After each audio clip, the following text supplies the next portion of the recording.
और इस वक्त की बड़ी खबर गुजरात से बड़ी खबर है कि मुख्यमंत्री विजय रूपाणी ने इस्तीफा दे दिया है। अब से कुछ ही देर पहले गांधीनगर में राज्यपाल से मुलाकात के बाद उन्होंने इस्तीफा दिया। प्रधानमंत्री मोदी और पार्टी का आभार जताते हुए कहा कि आगे जो भी जिम्मेदारी मिलेगी उसे निभाऊंगा। गुजरात में अगले साल के अंत में विधानसभा के चुनाव होने और उससे पहले अब नेतृत्व परिवर्तन, क्योंकि विजय रूपाणी ने अब से थोड़ी देर पहले इस्तीफा दे दिया है। तो अगले साल विधानसभा के चुनाव होने हैं गुजरात में, लेकिन उससे पहले विजय रूपाणी का इस्तीफा। और उनकी तरफ से कहा गया है कि पार्टी की ये परंपरा रही है कि कार्यकर्ताओं को नए नए दायित्व मिलते रहे हैं, मुझे भी जो दायित्व मिलेगा उसको मैं बखूबी निभाऊंगा। लिखित बयान उनकी तरफ से जारी किया गया था। उन्होंने बताया कि आखिर क्यों उनको इस्तीफा देना पड़ा। गुजरात के मुख्यमंत्री पद की महत्वपूर्ण जिम्मेदारी दी और मुख्यमंत्री के रूप में मिले इस दायित्व को अच्छी तरह से निभाते हुए मेरे कार्यकाल के दौरान माननीय प्रधानमंत्री श्री नरेंद्र भाई मोदी जी का विशेष मार्गदर्शन मिलता रहा है।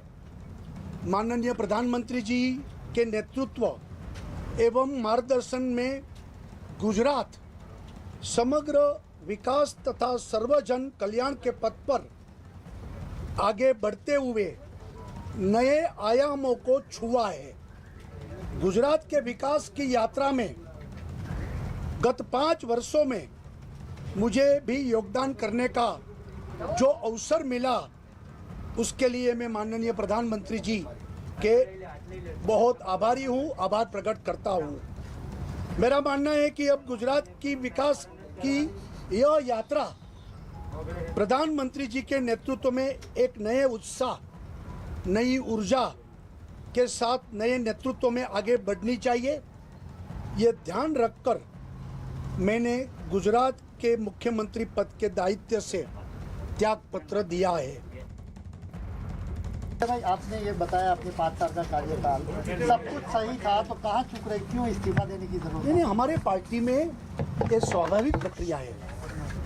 कार्यकर्ता को अलग अलग समय पर अलग अलग दायित्व मिलता है। हम पद नहीं बोलते हैं, जिम्मेवारी बोलते हैं। मुझे 5 साल के लिए मुख्यमंत्री की जिम्मेवारी दी, ये भी बहुत बड़ा एक समय है और 5 साल मैंने काम किया।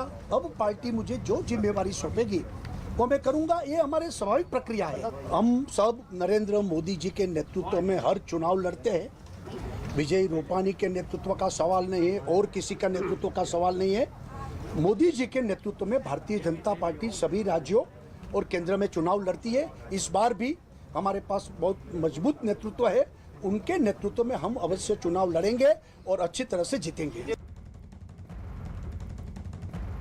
और इस वक्त हमारे साथ हमारे 2 सहयोगी जुड़ चुके हैं गांधीनगर से। जनक दवे हमारे साथ है और मयूर माकड़िया भी हमारे साथ जुड़ चुके हैं। लेकिन सबसे पहले जनक, आपके पास आते हुए आपने सवाल पूछा, सब कुछ ठीक चल रहा था तो फिर क्यों इस्तीफा देना पड़ा? अब ये सवाल तो पूछा जाएगा। वो खुद भी ये कह रहे हैं कि 5 साल के लिए मुझे मुख्यमंत्री बनाया था, लेकिन फिर ऐसा क्या हुआ कि इस्तीफा देना पड़ा विजय रूपाणी को? जाहिर सी बात है। देखिए, वो अपनी गलती स्वीकार नहीं करेंगे। जाने की जो प्रमुख वजह बनी है वो है संगठन और सरकार के बीच में टकराव। लगातार लंबे समय से कोरोना की जो स्थिति थी उसमें संगठन में जहां पर प्रदेश अध्यक्ष CR पाटिल ने जब से कमान मोर्चा संभाला, उसके बाद से सरकार और संगठन में कहीं ना कहीं दिक्कत हुई। आपको उसके लिए थोड़ा पीछे ले जाता हूं तो उसी घटना से पूरी समझ आएगी आपको। 2017 के चुनाव हैं वो इनके नेतृत्व में लड़े गए। तब 99 सीट लेके आए थे। तब विजय रूपाणी और नितिन पटेल की सरकार को चेहरा बना के चुनाव लड़ा गया था। 99 सीटें आ गई थी। 182 विधायकों की संख्या है जो, उसमें 91 सीटें चाहिए और आप 99 लाए थे। ज़्यादा अंतर नहीं था। ऐसे में अब चूंकि स्थितियां बदल चुकी है, अब उस चेहरे के साथ जाना मुश्किल लग रहा है।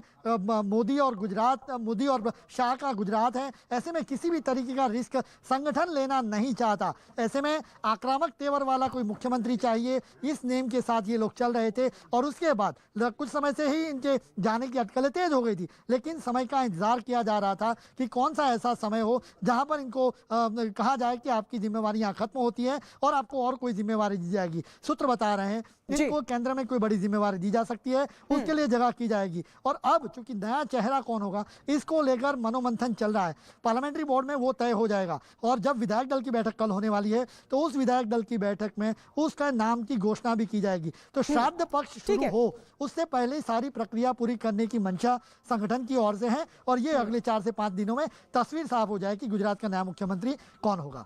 मयूर माकड़िया भी हमारे साथ हैं। मयूर, क्योंकि अगर हम देखें तो ज्यादातर बीजेपी की सरकार रही है गुजरात में और खुद नरेंद्र मोदी भी मुख्यमंत्री रहे हैं, इस तरीके का बदलाव क्योंकि कह रहे हैं विजय रूपाणी, वो ये कह रहे हैं कि ये तो पार्टी की हमारी परंपरा रही है कि समय के अनुसार दायित्व बदलते रहते हैं, लेकिन इस तरीके से परिवर्तन क्या इससे पहले गुजरात में देखा गया क्या? जी बिल्कुल, अगर बात की जाए गुजरात की तो गुजरात में बतौर चीफ मिनिस्टर जब विजय रूपाणी आए थे तो अब आनंदीबेन पटेल को अब इस्तीफा देना पड़ा था। तब पाटीदार अनामत आंदोलन चरम सीमा पे था और उसकी वजह से आनंदीबेन पटेल को इस्तीफा देना पड़ा था और उसके बाद विजय रूपाणी बतौर चीफ मिनिस्टर आए थे। उसके बाद अगर बात की जाए तो 2017 का चुनाव नितिन पटेल और विजय रूपाणी के चेहरे से ही लड़ा गया, लेकिन उसके बाद जो कोरोना में जिस तरह से पार्टी और सरकार यानी संगठन और सरकार के बीच दूरियां पैदा हुई, साथ ही संगठन के जो लोग हैं उनका ये मानना था कि कोरोना में जो परिस्थिति जिस तरह की थी तो जो अधिकारी थे, ब्यूरोक्रेसी थी, वो कहीं ना कहीं संगठन के लोगों की बात नहीं मान रहे थे, सरकार की बात नहीं मान रहे थे, जो चुने गए प्रतिनिधि है उनकी बात नहीं मान रहे थे। और उसी मामले में जो यहाँ के प्रदेश प्रभारी भूपेंद्र यादव है वो बीच में भी आए थे, अगस्त के महीने में आए थे। तब उन्होंने सब जो सीनियर लोग हैं उनके साथ बैठक भी की थी, उनका रिव्यू भी लिया था और उसके बाद उन्होंने जो केंद्रीय पार्लियामेंट्री बोर्ड है और प्रधानमंत्री को अपना जो रिपोर्ट है वो दिया था। यानी पिछले 1-1.5 महीने से तय था कि गुजरात का चेहरा है वो बदला जाएगा और जिस तरह से गुजरात में आम आदमी पार्टी की भी एंट्री हो गई है तो कहीं ना कहीं जो चेहरा है वो बदल के जो आक्रामक। ठीक है मयूर लौट रहे हैं आपके पास। इस बीच सुन लेते हैं कि केंद्रीय मंत्री और बीजेपी के नेता भूपेंद्र यादव ने रूपाणी के इस्तीफे पर क्या कहा। सर क्या ऐसी प्रमुख वजह रही, आप भी अचानक से आए? नहीं, पूरा विषय मुख्यमंत्री जी ने पूरा विषय रख दिया, ये संगठनात्मक प्रक्रिया है। जनक, लेकिन वजह कोई बताने के लिए तैयार नहीं है। अब क्या अपडेट मिल पा रहा है, क्योंकि विधायक दल की बैठक कब होगी, कब तक ये साफ हो जाएगा कि अगला मुख्यमंत्री अब कौन होगा, कुछ पता चल पा रहा है अभी? देखिए, जब से प्रधानमंत्री नरेंद्र मोदी ने गुजरात की देखकर जो भी यहाँ पर बदलाव होते हैं उनसे राय सलाह मशवरा लिया जाता है, क्योंकि 13 साल लंबे लगातार उन्होंने गुजरात की हर कॉन्स्टिट्यूंसी को, हर कार्यकर्ता को नज़दीक से देखा है। ऐसे में नया चेहरा कौन होगा यह हमेशा जब प्रधानमंत्री के राय की बात आती है तो वो कोई अचानक से स्काई लैब की तरफ ही होगा, कोई ऐसा होगा चेहरा जो सबको चौंका देगा। हालांकि 3 नाम प्रमुख तौर पर भले ही गिनाए जाए अभी कि मनसुख मांडविया का नाम फ्रंट रनर पे है, चाहे के प्रफुल्ल पटेल का नाम कह लीजिए या CR पाटिल का नाम कह लीजिए, लेकिन सूत्र जो बता रहे हैं, दिल्ली के जो सूत्र बता रहे हैं, वो ऐसा नाम इन्होंने तय किया है जो सबको चौंका देगा। ऐसे में हमें इंतजार करना होगा वो चेहरा कौन होगा, वो विधायक होगा कि नहीं या नहीं होगा। क्योंकि अगर आप बाहर से यानी कोई मंत्री या किसी को आप यहाँ पर भेजते हैं, किसी और जिम्मेवारी में वो निभा रहे हैं, उनको आप यहाँ पर भेजते हैं तो आपको 6 महीने के भीतर चुनाव करने होंगे। तो ये सारी चीजें हैं। 1.5 साल के बाद दिसंबर महीने में, अगले साल दिसंबर में यहाँ पर चुनाव होने हैं।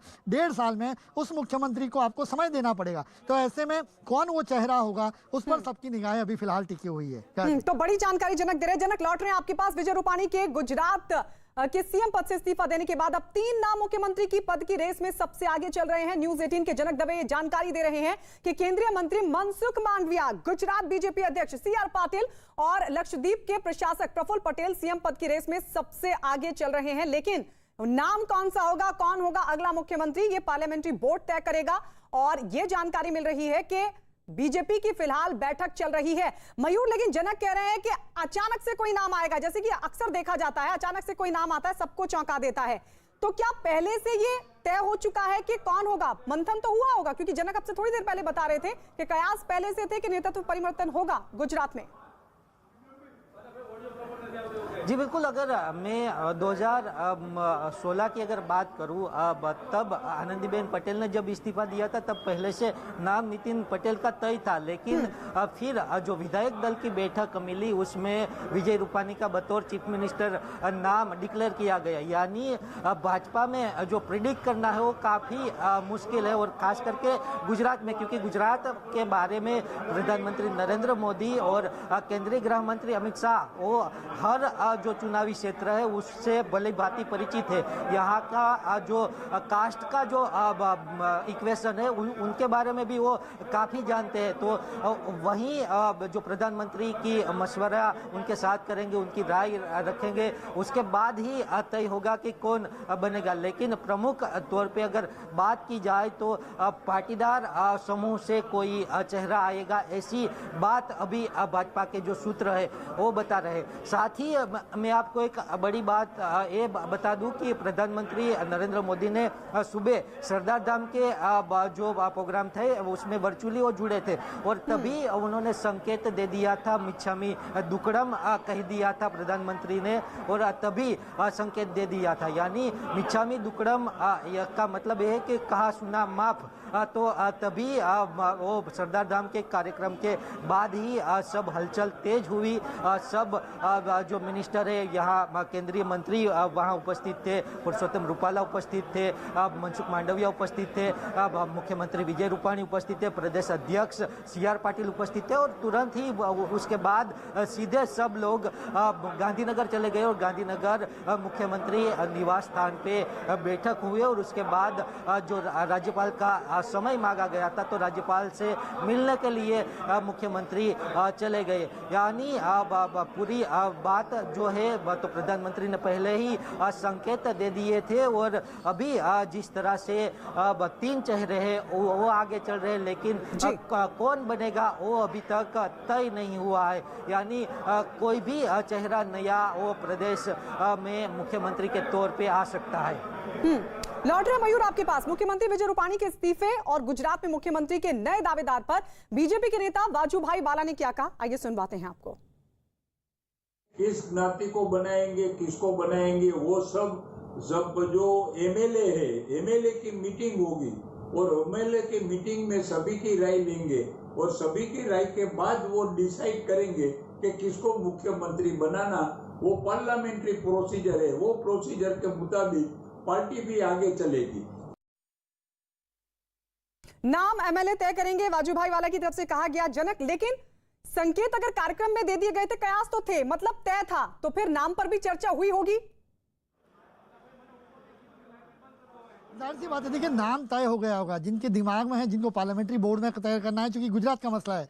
यहाँ पर प्रदेश अध्यक्ष के अलावा जब पार्लियामेंट्री बोर्ड की बैठक बैठेगी तो वहाँ पर जो पार्टी प्रेसिडेंट हैं, उसके अलावा गृह मंत्री हैं, प्रधानमंत्री हैं, उनसे चूंकि गुजरात का मसला है, आप समझिए गुजरात के मसले पर प्रधानमंत्री की राय सबसे अहम रखी जाती है। उस राय को इग्नोर नहीं किया जाता, चूंकि हर कार्यकर्ता को नज़दीक से जानते हैं, हर कंस्टिट्यूएंसी जो है उसको उन्होंने बेहतर तरीके से समझा, देखा है, हर कास्ट इक्वेशन को बेहतर समझते हैं। ऐसे में पाटीदार होगा कि नहीं, ये सारे कयास है। क्योंकि पिछली बार भी इसी तरीके के लॉजिक चल रहे थे कि जब पाटीदार सीएम को निकाल गया तो पाटीदार ही सीएम होगा, लेकिन आपने देखा कि कैसे अचानक से बदलाव हुआ और जैन कम्युनिटी से जो माइनॉरिटी में बिलोंग करते हैं उनको सीएम बनाया गया। तो अब पाटीदार होगा कि नहीं, ये सबसे बड़ा सवाल है। और दूसरी बात आपको देखना होगा, पाटीदार जो परिवार या पाटीदार के जो पूरे समुदाय हैं उनकी ओर से ये बार बार स्टेटमेंट आते रहे कि मुख्यमंत्री पाटीदार चाहिए। ऐसे में अगर सरकार पाटीदार को सीएम के तौर पे प्रोजेक्ट करती है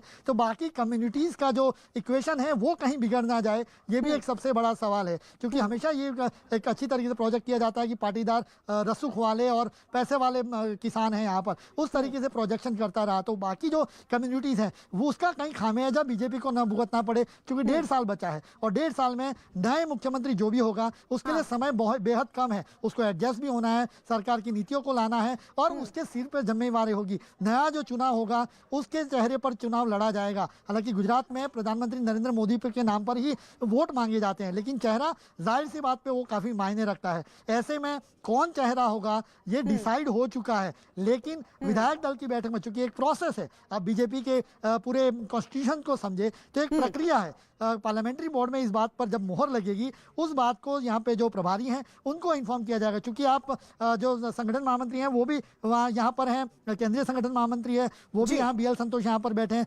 रत्नाकर जी यहाँ पर बैठे हैं, उसके अलावा भूपेंद्र यादव प्रभारी को भी यहाँ पर भेजा गया। तो सारा खाका तैयार है, केवल नाम मतलब सहमति बनाई जाएगी। और जो तीन नाम क्योंकि आप समीकरण बता रहे हैं कि किस समीकरण को ध्यान में रखकर अगला मुख्यमंत्री तय होगा, ये जो 3 नाम आगे चल रहे हैं क्या उसमें इनमें से कौन सबसे ज्यादा फिट बैठता है? जनक लौट रहे हैं आपके पास, लेकिन ये भी बता दें कि गुजरात विधानसभा में नेता विपक्ष परेश धनानी ने विजय रूपाणी के इस्तीफे पर क्या कहा, जरा सुनिए। गुजरात की जनता ने ठान लिया है कि जब हमको जरूरत थी जवाब नहीं देने वाली इस भारतीय जनता पार्टी को हम गुजरात से बदलेंगे। गांव गरीब और किसान की बात सुनने वाली गांधीनगर में सरकार बनाएंगे। जनक मुझे यही बताइए, आप एक समीकरण बता रहे हैं कि उसको ध्यान में रखना चुनाव के मद्देनजर बहुत जरूरी है। जो 3 नाम अभी फिलहाल चल रहे हैं, किस आधार पर ये 3 नाम चल रहे हैं और क्या इस समीकरण में इन तीनों में से सबसे ज्यादा फिट कौन बैठता है? देखिए, कार्यशैली सबसे इंपॉर्टेंट मानी जाती है और फिर वो किस तरीके से प्रोजेक्शन, आप क्या मैसेज देना चाहते हो उस व्यक्ति को मुख्यमंत्री बनाकर। तो यहाँ पर पहले नाम जो चर्चा में है, हालांकि ये कहना ठीक नहीं होगा कि वही नाम होंगे, लेकिन चर्चा में है कि ये लोग प्रमुख दावेदार के चूंकि उन्होंने उनको जो जिम्मेवारी दी थी वो बेहतर ढंग से निभाई है, ऐसा एक प्रोजेक्शन किया गया। अब उसमें कमियां थी या नहीं वो बात अलग है, लेकिन ये प्रोजेक्शन हमेशा ये दिखा गया कि उनको जो जिम्मेवारी दी गई थी वो सबसे बेहतर तरीके से उन्होंने निभाई। अब ऐसे में मनसुख मांडविया का नाम आया कि उन्होंने पहले शिपिंग मंत्रालय में जब थे तो उन्होंने काफ़ी अच्छा काम किया, तभी उनका एलिवेशन केंद्रीय मंत्री के तौर पे किया गया और सबसे बेहद अच्छी जिम्मेवारी दी गई, इसलिए कि उनको जो काम सौंपा जाता है वो अच्छी तरीके से निभाते हैं। तो क्या वो चेहरा हो सकते हैं? क्योंकि वापस वही पाटीदार का मसला आता है, सौराष्ट्र से बिलोंग करते हैं, राज्यसभा से यहाँ से भेजे गए हैं, उनको यहाँ पर भेजा जाता है तो राज्यसभा से किसी और को फिर बाद में भेजा जा सकता है। विजय रूपाणी को राज्यसभा से भेजा जा सकता है और उसके बाद उनको केंद्रीय मंत्रिमंडल में बिठाया जा सकता है। तो ये इक्वेशन बिठाने होंगे, क्योंकि एक जगह जब खाली होती है तो दूसरी जगह भरने के लिए आपको वहीं से जो व्यक्ति को लाते हैं उसको अच्छी जगह पर बिठाना होगा। तो यही प्रोसेस जो चलते रहे, जहाँ पर आनंदीबेन पटेल को जब हटाएगा तो उसके बाद उनको बतौर गवर्नर के तौर पर बैठाएगा। तो एक जो आपको एक अहम पोजीशन जब दी जाती है, जिम्मेवारी दी जाती है, तो आप उसको दरकिनार नहीं किया जाता। ये बीजेपी में परंपरा रही है। ऐसे में विजय रूपाणी को अगर दिल्ली में ले जाते हैं, उनकी भूमिका तय की गई है, तो फिर दिल्ली से कोई यहाँ पर आ सकता है। तो ये प्रमुख कारण है जिसके चलते मनसुख मांडविया का नाम आया। जहाँ तक प्रफुल्ल पटेल का सवाल है, अगेन कड़वा पटेल हैं, उत्तर गुजरात से बिलोंग करते हैं, नरेंद्र भाई के सरकार में वो गृह राज्य मंत्री रह चुके हैं और उसके अलावा दीव दमन दादरा नगर हवेली और लक्षद्वीप के वो एडमिनिस्ट्रेटर के तौर पे, जिनकी टर्म हाल ही में अगस्त महीने में खत्म हुई है। तो ऐसे में एक तर्क ये भी लगाया जा रहा है, ये तर्क पे सारा चल रहा है। देखिए, लेकिन यहाँ बाकी के तर्क नहीं चलते। बीजेपी में डिसीजन मेकिंग अथॉरिटी कौन है सबको ही जानता है। ऐसे में पार्टी से जब ये तय होगा, आलाकमान से ये तय होगा, उसके बाद साफ हो जाएगी कि इसमें तर्क नहीं कि कार्यदक्षता सबसे जिसकी व्यक्ति की ज़्यादा होगी उसको उस जिम्मेवारी को निभाने के लिए जिम्मेवारी दी जाएगी। क्योंकि अगला चुनाव बेहद मुश्किल है। प्रशांत किशोर की गुजरात आने की बातें हैं कि वो कांग्रेस यहाँ पर उनको डिप्लॉय कर चुकी। वही प्रशांत किशोर यहाँ पर 2012 में चुनाव जीता चुके हैं बीजेपी को, 2014 में चुनाव जीता सके हैं लोकसभा में, उसके अलावा बाकी जगहों पर भी। तो ऐसे में उनको पूरे मुद्दे पता है। अगर प्रशांत किशोर आते हैं तो उस समय पर आपका डिफेंस इतना अच्छा होना चाहिए, क्योंकि आपका होम ग्राउंड है, अपने सालों से यहाँ का बीजेपी ने शासन करती आई है। तो ऐसे में आपको ऐसा चेहरा चाहिए। ठीक है, जनक लौट रहे हैं आपके पास, लौट रहे हैं आपके पास। विजय रूपाणी के इस्तीफे पर बीजेपी के नेता दिलीप घोष भी कुछ कह रहे हैं, जरा सुन लेते क्या कहा उन्होंने। पार्टी अपने कार्यकर्ताओं को अलग अलग जिम्मेदारी देके उसको आगे बढ़ाता है, उसका अनुभव बढ़ाता है और आगे और बड़ा जिम्मेदारी देता है। तो पिछले जो सरकार में हमारे मुख्यमंत्री तो आज राष्ट्रीय नेता के रूप में हमारे काम पार्टी को नेतृत्व कर रहे हैं। हर कार्यकर्ता के लिए इस प्रकार सोचा जाता है। बिल्कुल सही बोला उन्होंने। तो दिलीप घोष भी यही कहते नजर आए कि दायित्व बदलते रहते हैं। जनक, अब जरा ये बताइए कि अब किस तरीके से अगले मुख्यमंत्री को लेकर तस्वीर साफ होगी। अभी थोड़ी देर पहले ये जानकारी आपकी तरफ से दी गई कि बीजेपी की बैठक चल रही है और ये तय होगा कि विधायक दल की बैठक कब हो। तो ये जो प्रोसेस है पूरी, कब तक लग रहा है कि ये नाम साफ हो जाएगा? देखिए, BL संतोष और बाकी जो पदाधिकारी हैं, प्रभारी और बाकी सब, यहाँ से मैं बीजेपी के कार्यालय में हूँ कमलम में, और वो वहाँ पर जो प्रभारी कक्ष हैं वहाँ पर उसके पास में जो कॉन्फ्रेंस है वहाँ पर कॉन्फ्रेंस रूम में अभी कॉन्फ्रेंस चल रही है, तो वो तय हो जाएगा। लेकिन देखिए, पार्लियामेंट्री बोर्ड किस व्यक्ति के नाम पर मोहर लगाती है ये देखना होगा हमें, और वो जो नाम ऊपर से तय होता है, क्योंकि बाकी जो प्रक्रिया है संगठनात्मक, वो प्रक्रिया उसके बाद चलती रहेगी, क्योंकि नाम संगठन से आना है, सरकार में कौन जाएगा ये संगठन तय करेगा। तो ऐसे में संगठन की भूमिका में कौन फिट बैठता है वो संगठन की तय होगी, उसके बाद ही उसको सरकार में भेजा जाता है। तो नाम कौन होगा वो पार्लियामेंट्री बोर्ड में अभी तय हो जाएगा, शाम तक, ज़्यादा से ज़्यादा देर रात तक तय हो जाएगा, या तय हो ही चुका होगा, लेकिन आधिकारिक तौर पर उसको नाम नहीं रखा गया। जब नाम वो यहाँ पर जो संगठन के महामंत्री हैं उनको दिया जाएगा, प्रभारी को दिया जाएगा, उसके बाद विधायक दल की बैठक में, चूंकि जो मुख्यमंत्री का दावेदार होगा या जिसका नाम होगा वो भी उस बैठक में शामिल होगा। यहाँ पर यही बात हमें देखनी होगी कि विधायक मुख्यमंत्री बनता है या बाहर से कोई आता है, और जिसको 6 महीने बाद चुनाव लड़के विधायक बनना होगा। तो ये बड़ी बात होगी उसमें दिल्ली से, अगर चूंकि यहाँ पर जब सीएम रूपानी को यहाँ से जाने के लिए लेकिन क्या ये पता चल पा रहा है कि विधायक दल की बैठक कब तक हो सकती है?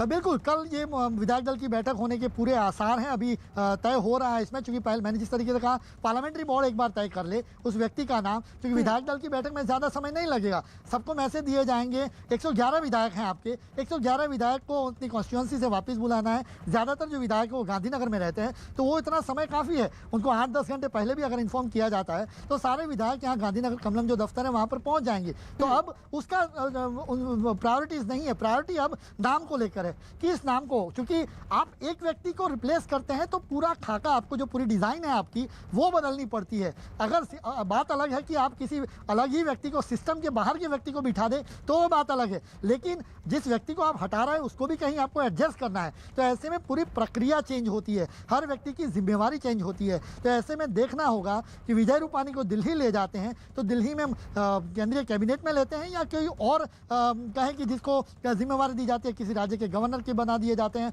या कोई और, चूंकि अभी भी कई जगह पर गवर्नर की जिम्मेवारी खाली है, नॉर्थ ईस्ट के जो गवर्नर हैं वहाँ पर कई जगह खाली है। तो ऐसे में उनके वहाँ पर भेजा जाता है, या फिर केंद्रीय कैबिनेट में एज अ केंद्रीय मंत्री के तौर पे लिया जाता है। तो ये सारी चीज़ें हैं, क्योंकि अभी भी मोदी सरकार में अभी भी 6 से 7 मंत्री को आप इंडक्शन कर सकते हैं। तो ऐसे में एक चेहरा अगर राज्यसभा से भेजा जाता है तो फिर राज्यसभा सीट खाली होगी। तो ये सारी डिज़ाइन के मॉड्यूल पर देखा गया होगा, समझा गया होगा, क्योंकि पहले से तय था कि इनको जाना है। लेकिन सबसे राहत की बात थोड़ी ये थी इनके लिए, क्योंकि विजय रूपानी सरकार के सामने कोई भ्रष्टाचार का एलिगेशन नहीं था, ऐसा तुरंत कार्रवाई करने की जिम्मेवारी जरूरी नहीं लगा था। ऐसे में समय को देखा जा रहा था, लेकिन अब वो समय आ गया, हाई टाइम आ गया जिसको कहें। आप अगर 2016 में भी देखें तो आनंदीबेन को अगस्त महीने में ही उन्होंने इस्तीफा दिया था, तो ये सितंबर महीना है। जनक लौट रहे हैं आपके पास, लौट रहे हैं। 2 तस्वीर हम अपने दर्शकों को दिखा रहे हैं। रूपानी का इस्तीफा, आपसे थोड़ी देर पहले राजभवन पहुंचे, राज्यपाल से मुलाकात की और अपना इस्तीफा सौंप दिया, और ये कहा कि आगे जो भी जिम्मेदारी होगी पार्टी की तरफ से, जो भी जिम्मेदारी दी जाएगी उस जिम्मेदारी को मैं निभाऊंगा। और इस बीच जानकारी मिल रही है कि गुजरात बीजेपी की बैठक चल रही है, जिसमें यह तय होगा कि विधायक दल की बैठक कब बुलाई जाए। तो आपको बता दें, आपसे थोड़ी देर पहले इस्तीफा दे दिया गया। 3 नाम फिलहाल रेस में चल रहे हैं, लेकिन यह देखना होगा क्या विधायकों में से ही किसी को मुख्यमंत्री बनाया जाता है, या फिर बाहर से जो 3 नाम चल रहे हैं क्या उनमें से किसी एक को मौका दिया जाता है। गुजरात के समीकरण को भी देखना होगा, लेकिन ये कयास पहले से थे कि विजय रूपानी, जिनको लेकर ये कहा जा रहा है कि संगठन के साथ सामंजस्य नहीं बिठा पा रहे थे और इस वजह से उनको इस्तीफा देना पड़ा। लेकिन अब अगला नाम कौन होगा ये देखना होगा।